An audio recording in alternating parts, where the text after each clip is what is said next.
Imagine this. 9 children go to summer camp in 1994. They're laughing, playing, writing letters home to their parents.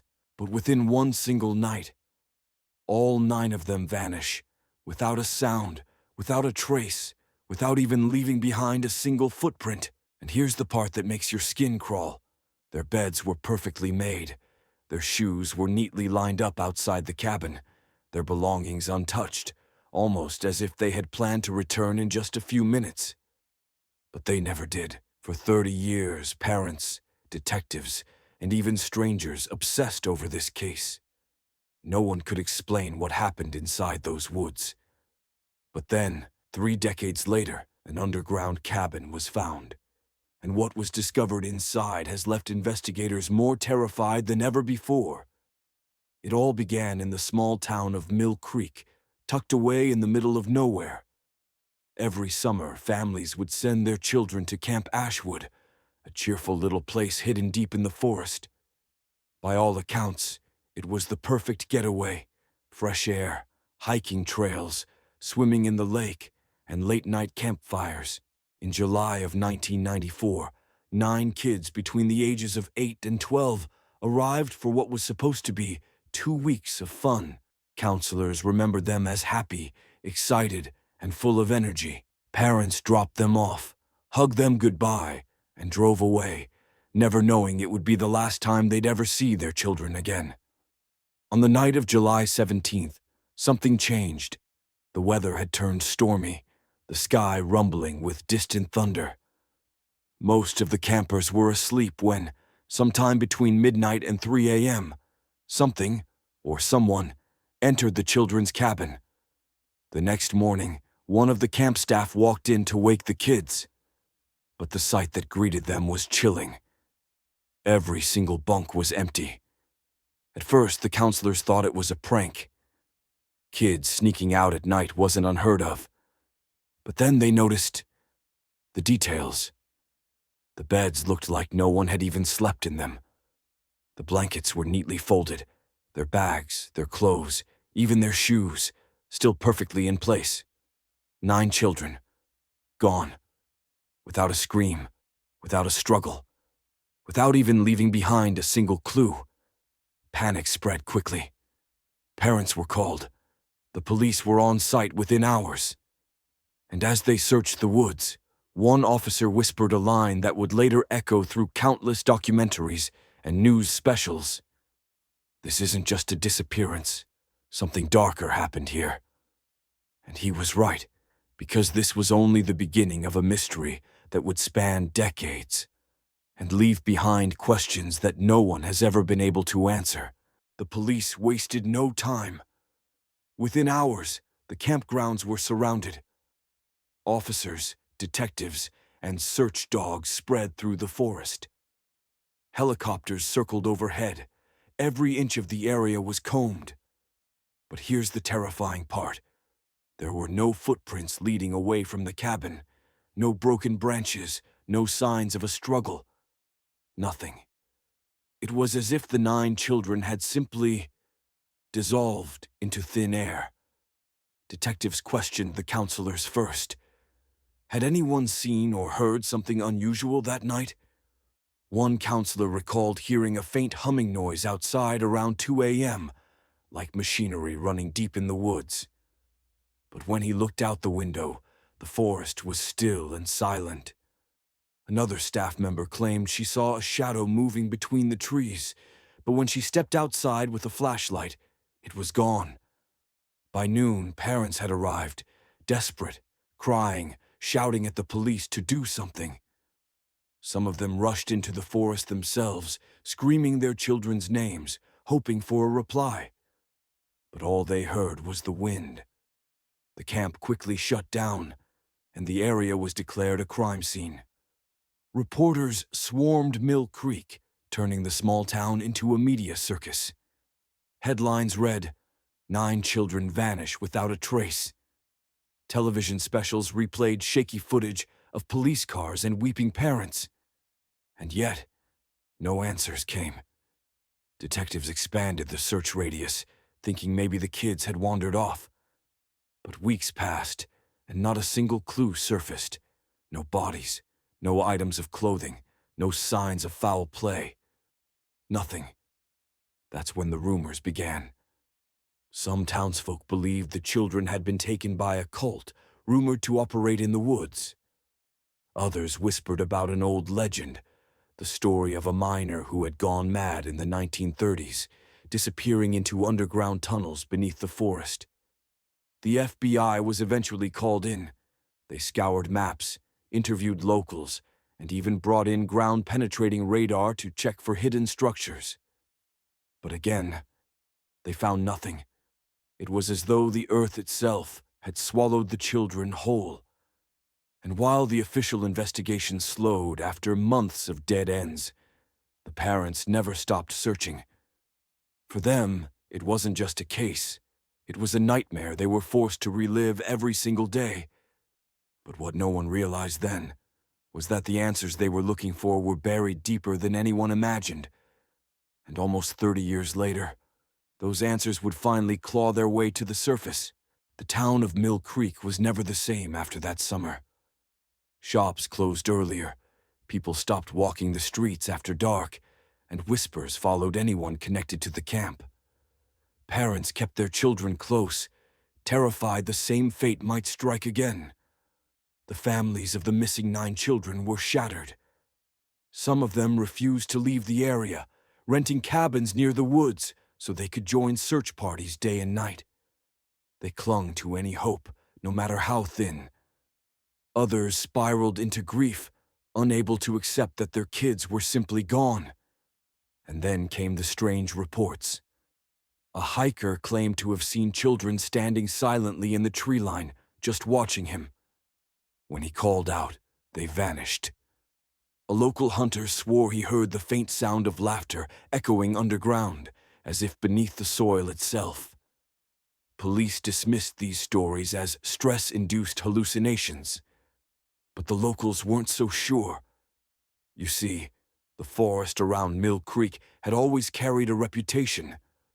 For decades, there were stories of miners digging too deep, of tunnels collapsing, of entire shafts disappearing into the earth. Old-timers would warn, the ground out there doesn't just hold secrets, it eats them. And then, something eerie surfaced.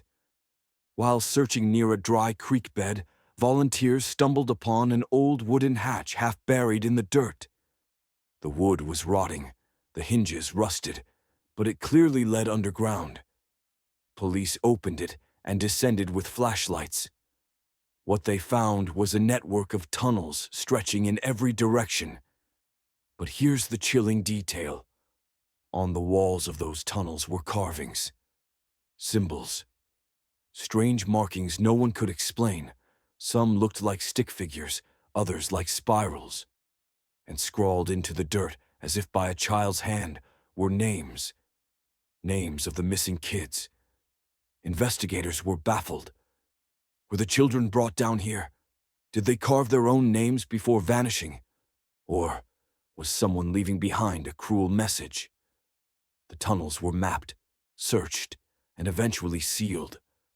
Officials claimed there was nothing more to find, but whispers in town suggested otherwise. People said the tunnels went deeper, much deeper than the police ever admitted. And yet no bodies, no trace of the children, just silence. For years the case went cold. Families moved away, the camp rotted in the woods, and the world slowly forgot. But Mill Creek never healed.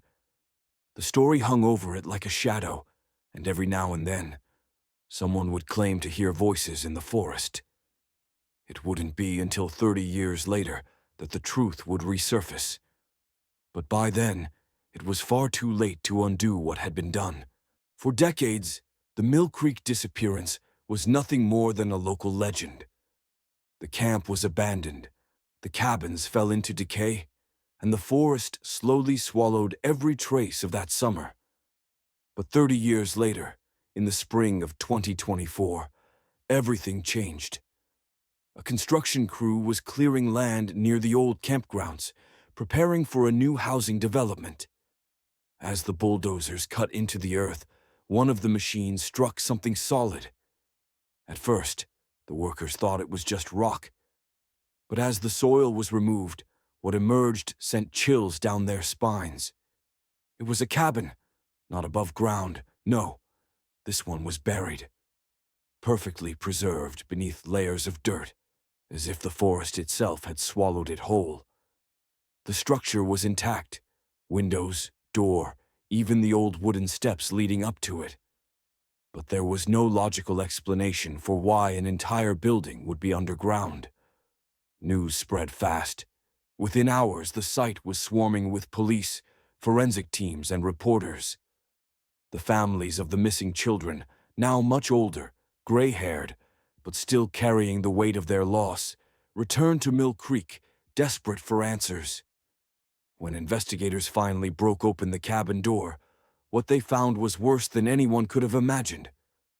Inside, the cabin looked almost exactly as it had in the 1990s. Bunk beds lined the walls. Old toys were scattered across the floor. Faded posters still clung to the wooden planks. But there was something else, something chilling. On the walls, written in what looked like charcoal, were words, dozens of them. "We can't get out. It's too dark. Don't trust the voices." The writing appeared frantic, as if scratched into the walls by terrified hands. Even more disturbing was the fact that investigators found 9 sets of small handprints, pressed into the dust, frozen in time. The size of those prints matched the missing children exactly. Forensic analysis confirmed the cabin had been sealed underground for decades. No one could explain how it ended up there, or why it seemed untouched since the very night the kids vanished. The discovery reignited the case with terrifying force. Reporters asked, had the children been trapped underground all along? Who or what sealed them inside? And why had no one heard them, despite years of searching? Mill Creek, once quiet and forgotten, was suddenly alive with fear again. Theories spread like wildfire. Some claimed the children had been victims of a cult that used the forest for rituals. Others whispered of something older, something not human, lurking beneath the earth. But the most disturbing theory came from an anonymous tip. A former camp counselor, now in his 60s, stepped forward. He admitted that in 1994, just days before the children vanished, he saw something strange. A group of men, dressed in dark clothing, digging near the camp at night. When he confronted them, they told him it was none of his business and warned him to keep quiet. He had kept that secret for 30 years. Until now, as news of the buried cabin spread, the world watched in horror. Experts, criminologists, and journalists descended on Mill Creek, all desperate to piece together what had happened that fateful summer night. Inside the cabin, investigators discovered more than just handprints and cryptic messages. In a hidden compartment beneath one of the bunk beds, they found a small, dusty box. Inside were personal items, pocket watches, tiny bracelets, a half-burned notebook. Each item belonged unmistakably to one of the 9 missing children. For the families, seeing these items brought a flood of emotions: grief, anger, disbelief. But more than anything, it raised the ultimate question. If the cabin had been buried all this time, were the children still alive when it went underground? And if not, what had truly happened to them? Detectives began to re-examine old reports and interviews from 1994. Witnesses came forward, claiming to have heard strange noises near the forest, faint whispers, the sound of digging, even children crying out at odd hours. Yet in all those years, no one had been able to find the source. Meanwhile, the forest itself seemed to respond to the renewed attention. Locals reported seeing figures darting between the trees, shadows moving in impossible ways. Some even said they felt cold gusts of wind, as if something unseen was passing through the campgrounds. Experts could not explain why the cabin had remained intact for 3 decades, hidden beneath layers of earth. Some suggested supernatural interference. Others warned it could be human cruelty, meticulously hidden for decades. But everyone agreed on one thing. Whatever had occurred in that summer of 1994 was far more sinister than anyone had imagined. And then, one shocking detail emerged that turned the entire investigation on its head. One of the notebooks contained a list, 9 names, etched carefully in childish handwriting. And at the very bottom of the page, a single word: waiting. It was as if the children themselves had left a message. But who, or what, were they waiting for? The question haunted everyone who saw it. As the investigation continued, forensic teams meticulously combed through every corner of the buried cabin. Every scrap of wood, every floorboard, every inch of dust was analyzed. And yet, nothing explained how the cabin had ended up underground, untouched for 30 years. Local historians and old-timers were consulted. They spoke of the forest's history, decades-old legends of hidden tunnels, mysterious disappearances, and strange lights at night. One elderly man remembered hearing rumors of a secret network beneath the forest floor, but no maps or records had ever been found. Meanwhile, families pored over the photographs and items recovered from the cabin. One mother, holding her daughter's bracelet, whispered through tears, "Why didn't anyone find you sooner?" The questions hung in the air, unanswered. Detectives revisited the anonymous tip from the former camp counselor. He described in detail the men he had seen digging near the camp the week before the children vanished. But the trail had gone cold decades ago. Who were they? And why had they buried the cabin in secret? Then something even more chilling surfaced. During a routine sweep of the cabin, a small trapdoor was discovered, cleverly hidden beneath the floor. It led to a narrow, dark passageway descending even deeper into the earth. Investigators paused, flashlights in hand. The air was cold, damp, and smelled of mold and earth. Faint scratches lined the walls, almost as if something or someone had clawed its way through. No one knew how deep the tunnels went, or what could still be hidden within them. The further they descended, the heavier the feeling became, like the forest itself was watching. The discovery sent shivers down the spines of everyone present. It was clear now. The cabin was only part of a far larger, far darker secret buried beneath Mill Creek. And the most haunting thought of all, the children might have left more than just messages on the walls. What else had they left behind, waiting to be found? The narrow passage beneath the cabin stretched farther than anyone could see.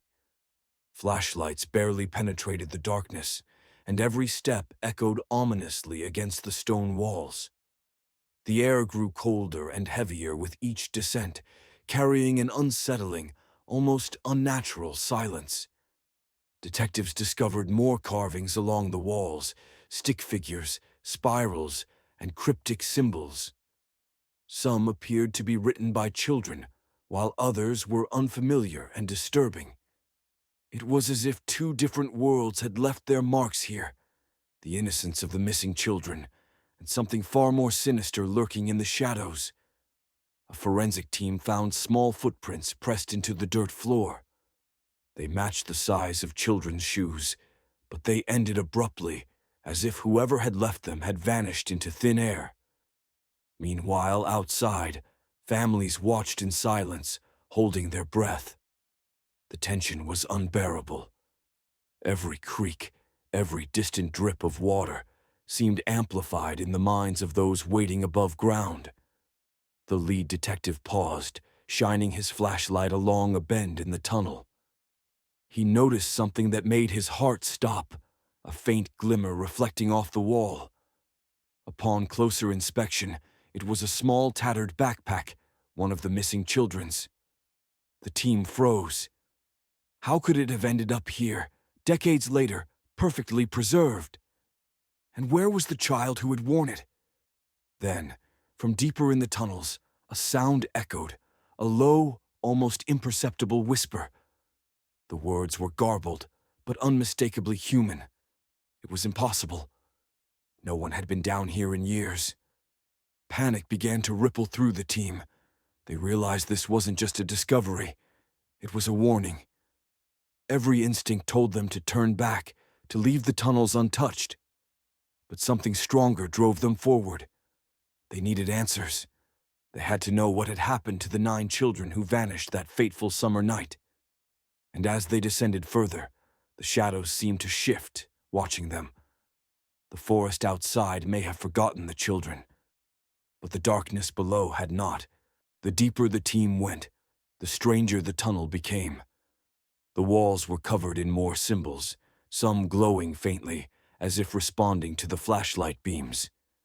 The air was thick with dust and something else, a metallic scent, faint but unmistakable. Then, in a corner of the tunnel, they found a small wooden door, barely visible behind a pile of debris. It was locked, but not with a modern lock. This was ancient, handcrafted, and worn with time. When the team managed to pry it open, a cold rush of air hit them.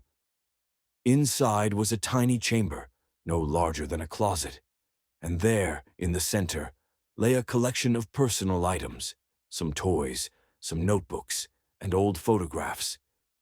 But it was the last discovery that made their blood run cold. On the far wall, scratched into the wood, were words that made even the most seasoned detectives step back. "We tried to hide, but it found us. Don't come down here." No one knew what "it" referred to. Was it a person, a group, or something else entirely? As they shone their flashlights around the chamber, a faint movement caught their eyes. Shadows shifted unnaturally, as if the walls themselves were alive. A chill ran down their spines. Every sound was amplified. The dripping water, their own breathing, the distant scratching from somewhere deeper in the tunnels. Outside, families waited anxiously, unaware of the horrors unfolding beneath their feet. The investigators radioed back, describing what they had found. Parents gasped, some fainted, others wept uncontrollably. The truth they had feared for 30 years was finally emerging, and it was worse than anyone could imagine. The cabin and tunnels had been hiding more than just memories and belongings. Something else had been waiting in the darkness, something that had not forgotten the children. And as the team prepared to delve even deeper, they couldn't shake the feeling that they were being watched. Because whatever had taken the 9 children was still down there, lurking, patient, and perhaps hungry. The team's flashlights flickered as they continued deeper into the labyrinth of tunnels. Every step echoed, every breath felt heavier, and the air grew colder with each meter. The walls were crowded with more markings, childlike scribbles, strange symbols, and warnings etched in haste. Then, in a narrow corridor, they found the first clue that made their hearts stop. A small, tattered diary lay on the ground, almost perfectly preserved. It belonged to one of the missing children. Its pages were filled with fear, desperation, and cryptic warnings about something in the walls and the voices that come at night. As they read, whispers began to echo through the tunnels. Not wind, not water. Actual voices, faint but unmistakable, repeating phrases over and over. "Don't come. Don't take us. Don't." The detectives shivered. Some tried to convince themselves it was the acoustics. Some imagined it was the wind. But deep down, they knew it was something else entirely. Something intelligent, watching, listening. And then came the most horrifying discovery. 9 small footprints, perfectly preserved in the dirt, leading straight into a wall. The footprints ended abruptly, vanished as if swallowed by the earth itself. Panic began to rise. The team realized that whatever had trapped the children here all those years ago was not only still present, it was aware of them. And as they shined their lights into the deeper shadows, movement flickered. Something small, quick, almost human, but not quite. Outside, the families waited with bated breath, unaware of the sheer terror unfolding beneath their feet. They had come hoping for answers, but the tunnels were offering only more questions and warnings. The lead detective whispered to the team, his voice trembling. This isn't a rescue. We're intruding. We're not supposed to be here. And it knows we're here." The air grew heavier, the shadows darker. Every instinct screamed to leave, but curiosity and the desperate hope of finding the children pushed them onward. And deep in the tunnels, hidden from the world above, the truth waited. A truth far more horrifying than anyone could imagine. The team pressed forward, hearts pounding, lights cutting through the suffocating darkness. Every corner of the tunnels seemed alive, shadows twisting as if they had a mind of their own. The whispers grew louder, almost forming words. Then, in the deepest chamber, they saw it. 9 small figures, barely visible in the faint glow, huddled together in the corner.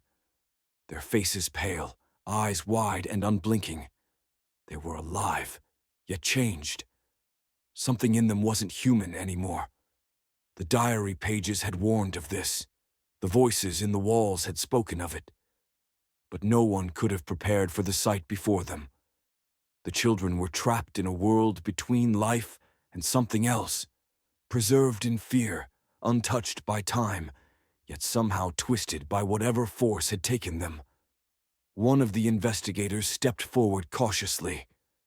"We're here to help," he whispered. But the children didn't move. They stared, their lips trembling, repeating a single phrase in unison. "It's too late. It's too late." Panic set in.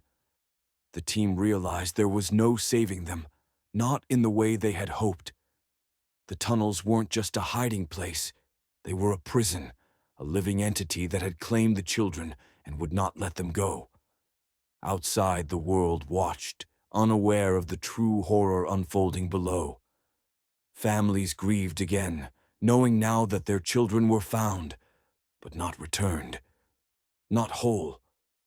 The investigators left the tunnels, sealing them once more, knowing that what lurked beneath Mill Creek was beyond human comprehension. They reported what they could, but the truth was far darker than words could capture. And the chilling reality remained. The 9 children were still down there, somewhere between life and the shadows, waiting for something no one could ever understand. As the camera pans over the abandoned forest, a final whisper seems to echo from the darkness. "We're still here, waiting." The forest falls silent again, but for anyone who knows the story, the terror never truly ends.